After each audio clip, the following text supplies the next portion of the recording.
Assalomu alaykum aziz vatandoshlar. Mana Xudo xolasa bugun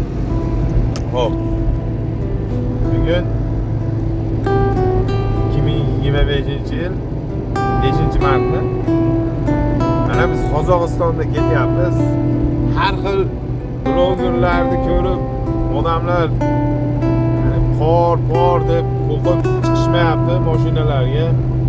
U blogerlar ko'rsatayotgan qorlar u boshqa yo'llarda, u Rossiyaga ketadigan yo'llarda emas, u boshqa joylarda yog'adi unaqa qorlar.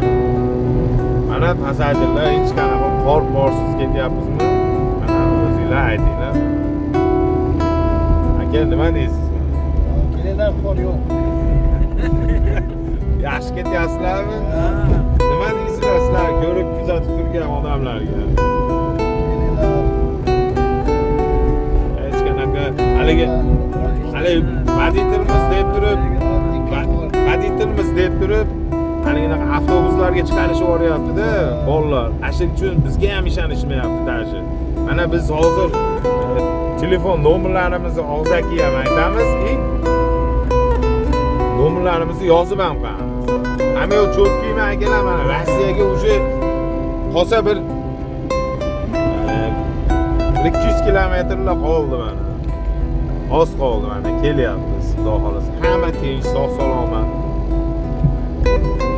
Sog' bo'linglar, salomat bo'linglar, aloqaga chiqinglar. Qanaqa turdagi yuk odam pochta bo'lsa O'zbekistonga ketadigan. Kazan, Moskva, Peterdan aloqaga chiqinglar, sizlarni xizmatinglardamiz. Like, podilisa tutibsizlar. Sizlarga kerak emas bo'lsa ham birorta siz taniydigan yaqinlaringizga yuborib qo'yasizlar. Mana shu videoda sog' bo'lasizlar, salomat bo'lasizlar, duoda bo'lib turasizlar.